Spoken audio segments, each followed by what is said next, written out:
Assalamualaikum warahmatullahi wabarakatuh. Alhamdulillah wassalatu wassalamu ala Rasulillah wa ala alihi wa ashabihi wa mawalah. Amma ba'd.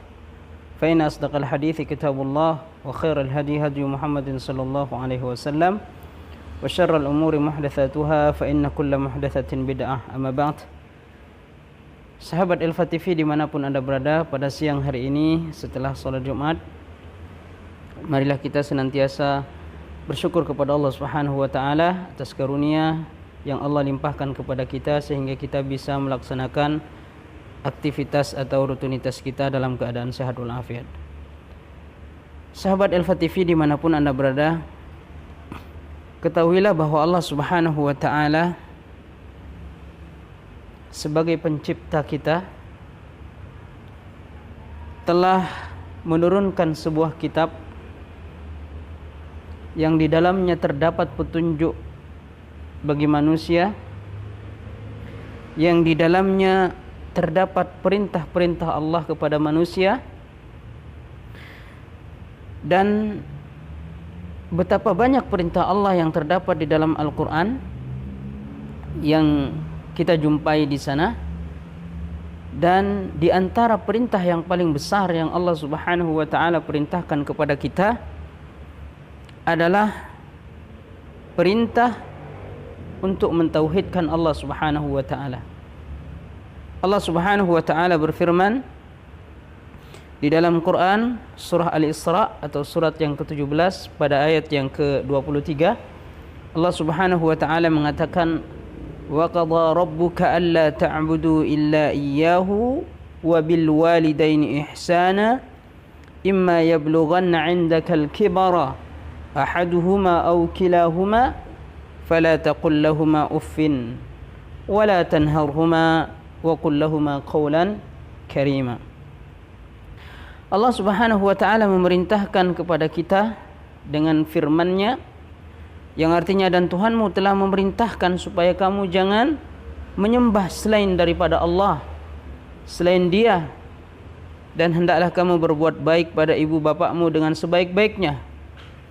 Kemudian jika salah seorang di antara keduanya atau kedua-duanya sampai berumur usia lanjut dalam pemeliharaanmu, kata Allah Subhanahu wa taala, maka sekali-kali janganlah kamu mengatakan kepada keduanya perkataan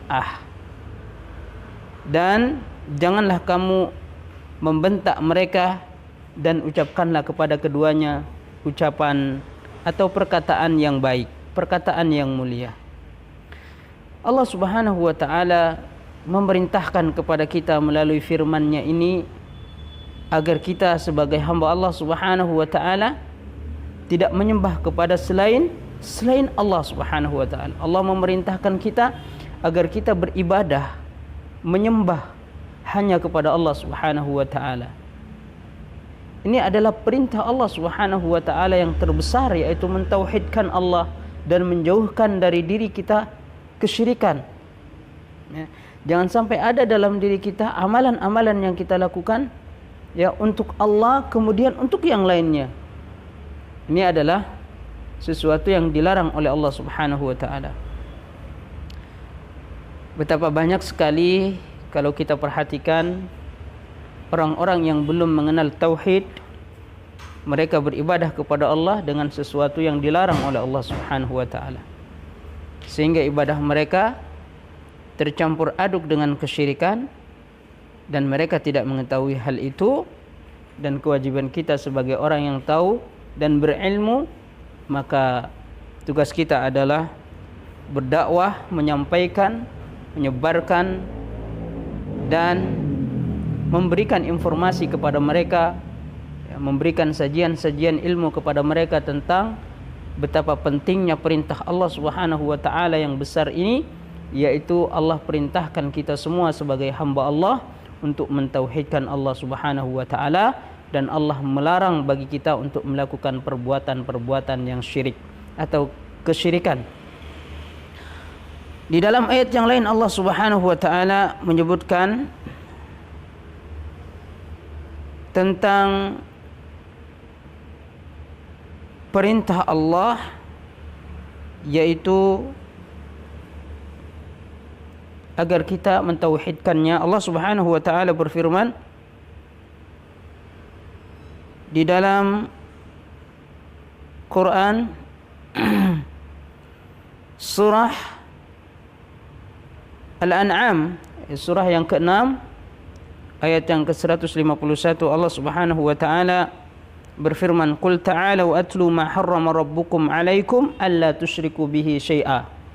Katakanlah, marilah kubacakan apa yang diharamkan atas kamu oleh Tuhanmu, yaitu apa? Janganlah kamu mempersekutukan sesuatu dengan Allah Subhanahu wa taala.